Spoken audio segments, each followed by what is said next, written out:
So hello everyone, today is August 14, 2022 and we are doing the Hindu Delhi edition on Sunday. So there will be a science quiz today. You know we do it separately. For some time I have not been doing it because news is very repetitive on science page. I am thinking that I will be doing it month-wise, right? So that some we can get something out of it. Okay, every day some same kind of news we are getting about the disease and all those things. Fine. So monthly I'm thinking of bringing it monthly. So let's see how it goes, and as usual today we'll be identifying the most important news first, followed by a detailed analysis, right? So let's see what we have. Okay, Colombo clears arrival of Chinese vessel. Okay, consent on condition that no scientific research is conducted in Sri Lankan waters. Know this thing, that's all you have to know. So we have here only ads, only advertisement, and there is a national flag here.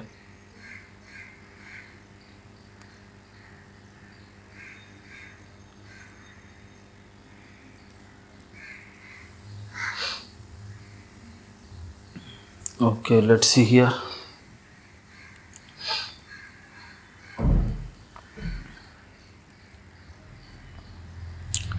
Okay,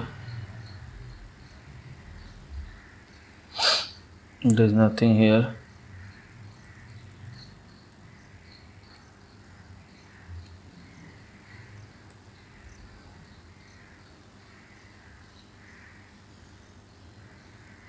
There's nothing here.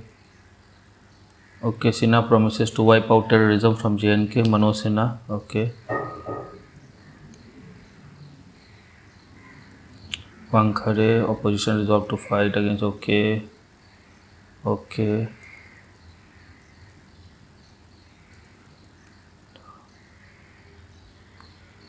Okay.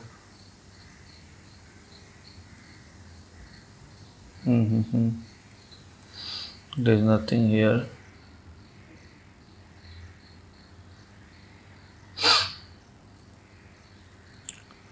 Okay. Punjab bans use of 10 insecticide. So the first news you get here.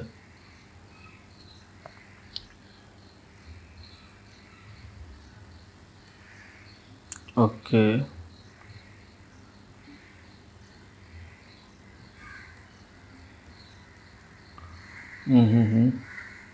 We'll do it separately, right? That's better because science needs more explanation. Okay, the most important page in Sunday edition, FAQ page. Have ecosystem norms is violated, very important because Kerala and CJE are on tussles. Digital lending, yes, RBI has come up with guidelines yesterday. Airlines have to share PNR data, very important.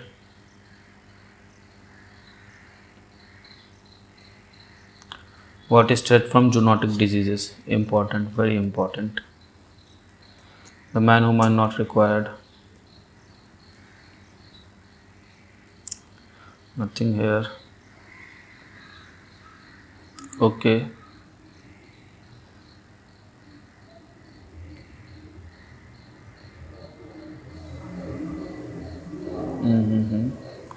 If you want, you can give it a read. It is just the viewpoint of this man, Michael DePatra, right? He is the RBI deputy governor, right? So just know these things.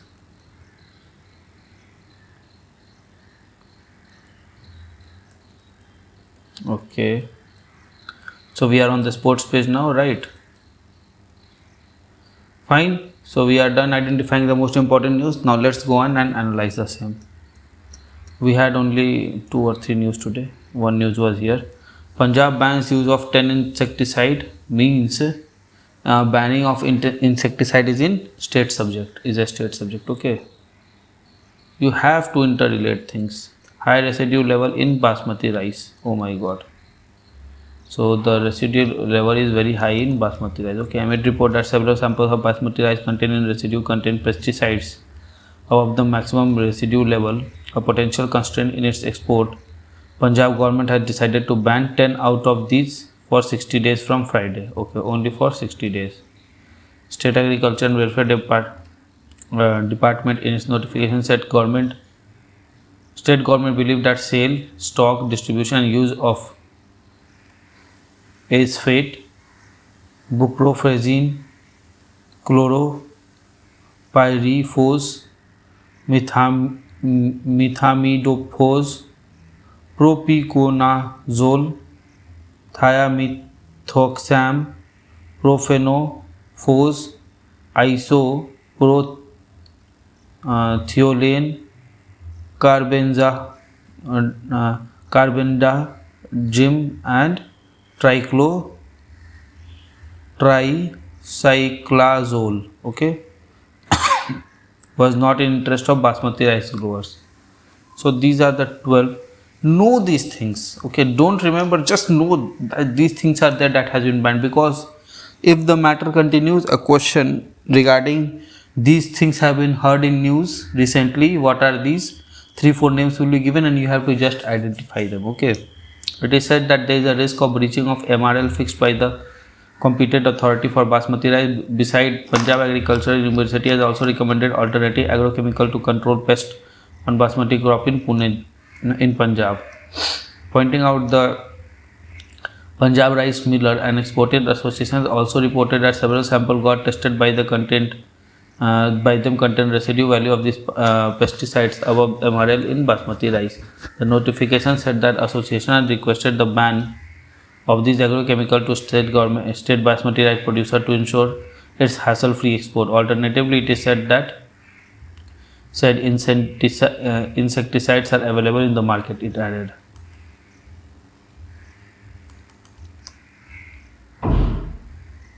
Okay, done. Now the FAQ page, very important page. Have coastal system norms been violated? What has the CAG report in an audit of conservation process being followed by central and state?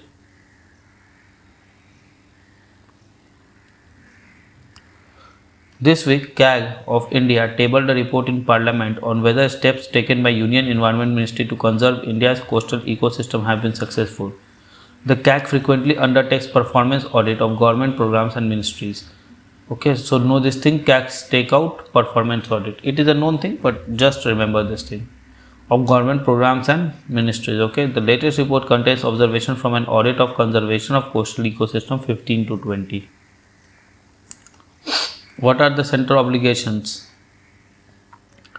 The government has issued notification under EPA 1986 to regulate activities along Indian coast, particularly regarding construction of CRZ, okay, 2019, implemented by the ministry. Clarifies that coastal area into different classifies the coastal area into different zones to manage infrastructure activity and regulate them. The three institutions responsible for the implementations of CRZ are national and NCZMA national level, the state level SCZMA or UTCZMA in every state, and district level committee DLCs. Okay, this has already come in UPSC pre.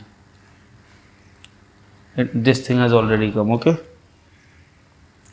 in every district, and that has a coastal stretch where the CRZ notification is applicable. These bodies examine if CRZ clearance guaranteed by the government are as per procedure.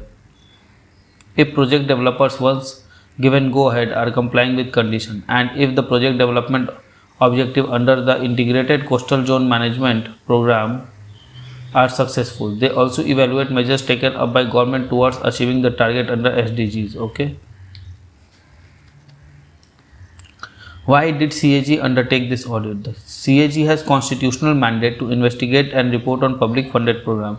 The CAG conducted pre-audit studies and found that there were large-scale CRGS violations in the coastal stretches, incidences of illegal construction activities. Okay, how the violations were there? Illegal construction activities reducing coastal space and effluent discharge from local bodies, industries and aquaculture farm has been reported by media, and this prompted it to undertake a detailed investigation. What did audit find? The audit pointed out various categories of violations. For one, the Environment Ministry hadn't notified NCZMA as a permanent body and it has been reconstituted every few years. In absence of defined membership, it was functioning as an ad hoc body. There were instances of expert appraisal committee, a committee of scientific experts and senior bureaucrats who evaluate the feasibility of infrastructure project and its environment consequences not being present during the project deliberations. Okay, so there were instances when the expert appraisal committee were not present, the members were not present during the deliberation. There was also instances of member of EAC being fewer than half of the total strength. Okay, during the deliberation. The SCZMA has not been reconstituted in Karnataka and there was delayed reconstitution of state of Goa. Okay, so SCZMA has not been reconstituted in Karnataka and delayed in a state like Goa, Odisha and West Bengal. So one is that NCZMA is an ad hoc body. Second, functions as an ad hoc body. Second is that SCZMA is especially present or not present. Okay, somewhere it is delayed, somewhere it is not constituted, like in Karnataka. The district level committees of Tamil Nadu lacked participation from local traditional communities. In Andhra Pradesh, DLC were not even established. There were instances of project being approved despite inadequacies in EIA report. Okay, so although there were discrepancies in EIA report, still then projects were approved, which signs signals corruption, right? There includes non-accredited consultant preparing EIA using outdated data, not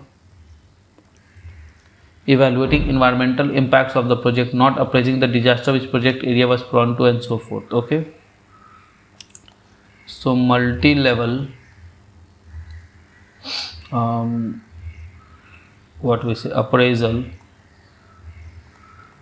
not multi-level, multi-sectoral appraisal, sectoral appraisal missing. Okay, what problem did CAG find in the state? Tamil Nadu didn't have a strategy to conserve Gulf of Mannar Island. In place to conserve Gulf of Mannar Island. In Goa, there is no system for monitoring coral reefs and no management plan for conservation of turtle nesting site.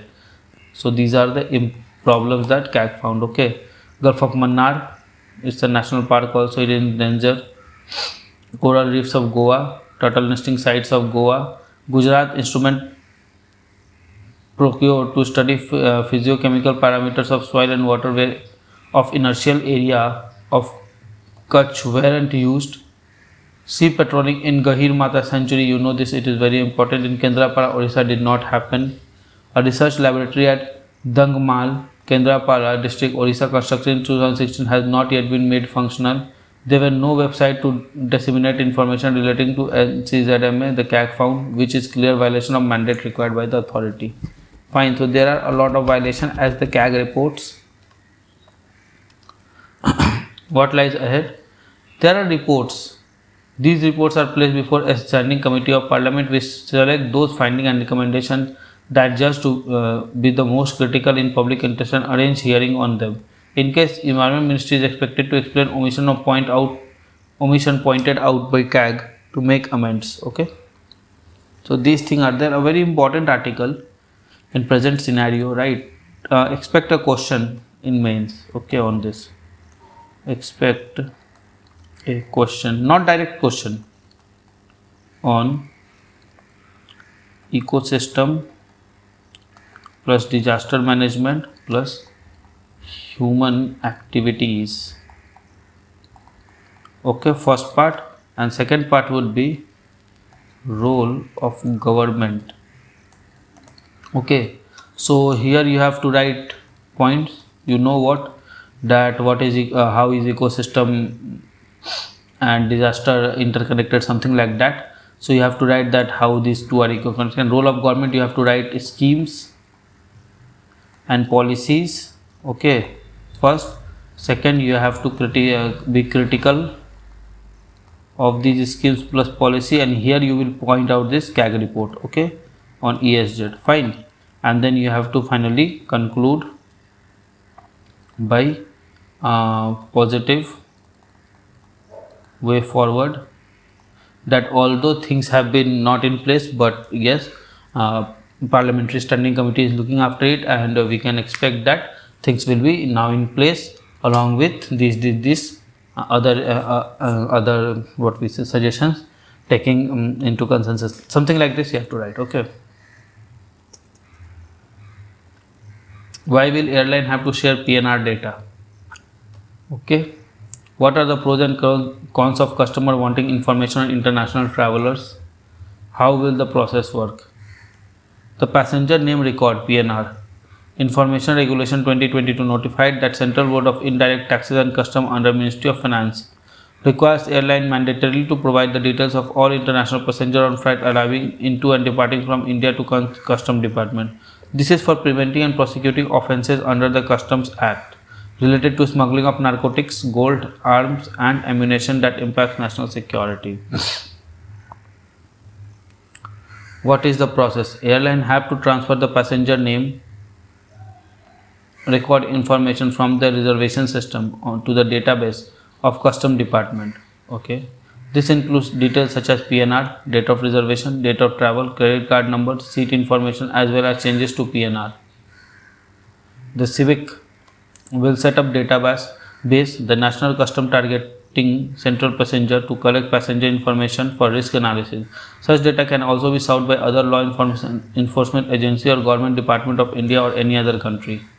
The information will be shared at least 24 hours before the departure, and failure to comply will invite a penalty of 25,000 to 50,000 for every act of non-compliance. Okay, so more than the ticket cost in some cases, right? How it has been received by airline? The regulation come 5 years after the Finance Bill 2017 proposed to amend the Customs Act of 1960 to allow exchange of passenger data. The International Air Transport Association, a trade association representing 290 airlines globally, said it welcomes the notifying the PNR regulation by Civic, thereby establishing a proper legal framework for the implementation of PNR data program for India. It adds that it should now bring end to non-standard passenger data requests from airlines by multiple agencies at various airport stations. The airlines say that government must hold consultation, frame details, guideline and provide feasible timeline for implementation. Look, you can write these things whenever this stakeholder, more than one stakeholders are concerned. Okay, where you can write this thing. Oh, why it is not moving? What is the problem? Okay, in case of stakeholders, consensus building. Okay, this is very important. They also said that since only pass on information submitted by passenger, if data fields are missing, if details are fake, they should not be penalized. Okay, how were Indian agencies collecting passenger information earlier? Earlier, the Bureau of Immigration collected passenger details in the Advanced Passenger Information System following amendment to 2008 by Ministry of Home Affairs to Foreigners Act 1946. This allows collection of data pertaining to foreigners but not Indian citizens traveling in and out of country. Okay. The APIS is contained in the departure control system of an airline and capture data when passenger checks in at airport and transfer the detail to destination country in 15 minutes before the flight departure. Okay, that these persons are coming, fine. But PNR information is captured by the airline reservation system from time the passenger buys a ticket and offers a richer data for risk management, such as whether a passenger is traveling alone or whether he or she paid in cash or if there were changes in passengers' eternity. This can be shared 24 to 48 hours before the departure, allowing intelligence agency enough time to carry out risk analysis. Industry experts say globally Customs is the lead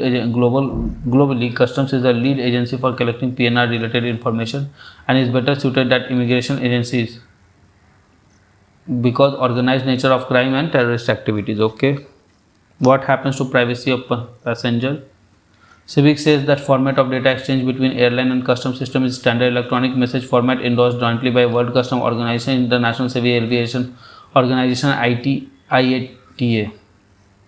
Such data will be retained for maximum period of 5 years, after which it will be disposed by the depersonalization or anonymization, but can be repersonalized and unmasked when used in connection with identifiable case, threat or risk for a specific purpose.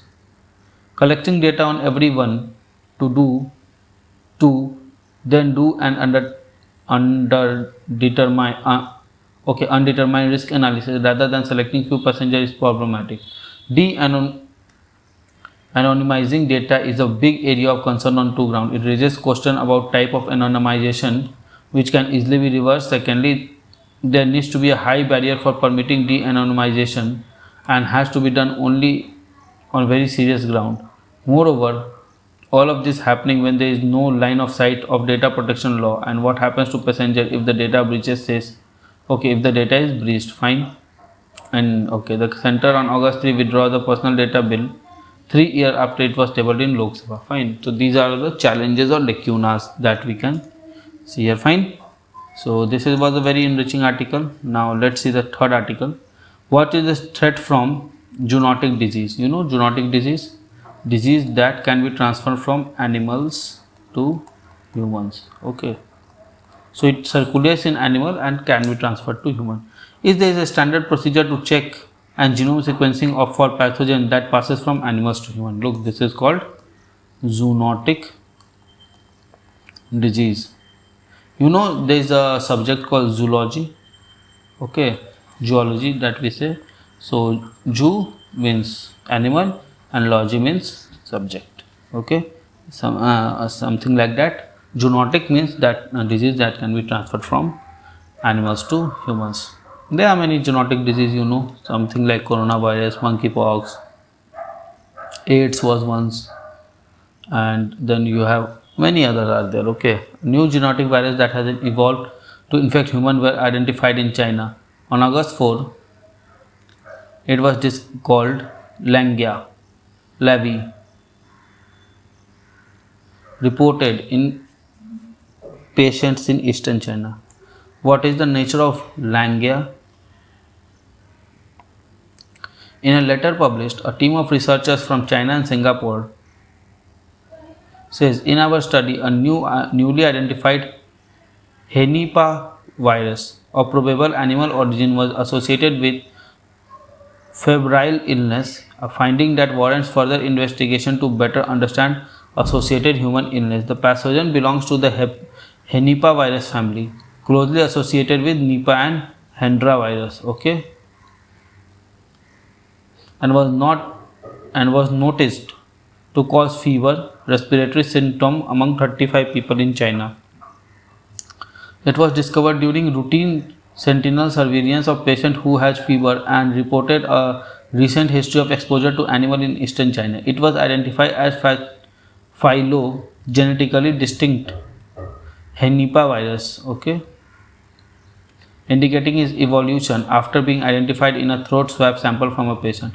The virus was named after the town this patient lived in, Langia, and in China. Okay, subsequent investigation identified 35 patients with acute lavi infection in these provinces, right?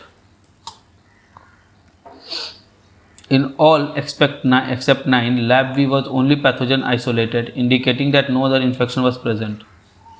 What are the symptoms? Symptoms are fever, fatigue, cold, anorexia, myalgia, nausea, headache, vomiting accompanied by thrombocytopenia or low platelet count, and leukopenia or low white blood cell. In some cases, doctor has noticed impaired liver and kidney function. Obviously, this would lead to.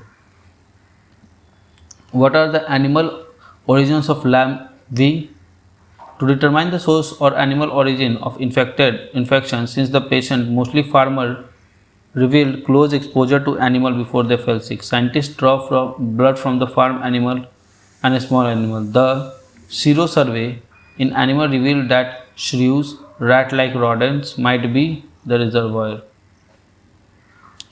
The contract training of 9 patients with 15 close contact family members revealed no close contact of lab V transmission, but acknowledges that sample size was too small to effectively determine this thing. So while concluding the available evidences, the virus must have been directed transmitted by the shrews or other intermediary animal like goat, dog for instance, that tested positive. Researcher called for further studies. Is there worry in the future? The article in Nature quotes evolutionary virologist Holmes at University of Sun on the way ahead. He says that there is no particular need to worry about this, but constant surveillance would be critical. In general, regularly testing human and animal for emerging virus is critical to understand the risk of zoonotic disease, he adds. The need for surveillance cannot be overstated. Certainly not, since COVID-19 pandemic underpins the world without warning. The Central News Agency, a government-controlled outfit in Taiwan, quoted what saying they would soon establish a standard procedure for domestic laboratories for this. While lab V, as we know, does not pose a huge threat, it is apparent that the nature connected world facilitates easy transmission of virus globally. While scientific research and pharmacology developments have gotten a boost in arm in 2 years since pandemic, prevention control can be infinitely better than cure. Constant flagging surveillance and adequate sharing of information between nations is essential. Fine. So this is the thing here. We have one more article to see. Let's see. So digital lending. So RBI has yesterday or day before yesterday come up with very strict guidelines regarding digital lending. Why? Right? To curb out the practices that could damage the trust as well as the entire banking system. Why has RBI come out with this? On August 10, the Reserve Bank of India instituted a framework for regulating digital lending landscape in the country. It pointed to concerns such as unbridled engagement of third party, mis-selling, breach of data, unfair business conduct, charging exorbitant interest rate and unethical recovery practices, bothering consumer confidence. So these are the why such regulations.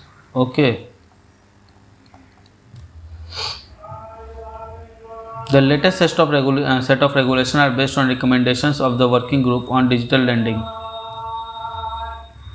Fine. What is digital lending landscape like? The digital lending utilizes automated technology and algorithm for decision making, customer acquisition, disbursement and recovery. Not only does it lower cost but also ensures a speedy disbursal. Lending service provider act in partnership with non-banking NBFC who disburse credit to customer using formal platform, making it multi-sided platform. In order to cement their presence in the space with multiple peers, LSP often resort to reckless lending practices by endowing credit beyond borrowers' repayment capacity. The risk is mitigated by spreading it to all users and by charging higher interest rate. The absence of a standardized disclosure and regulatory norms made it cumbersome to access the participation's operation legitimacy. Between January and end of February last year, there were about 1100 lending apps available in Indian Android user, out of which 600 were illegal.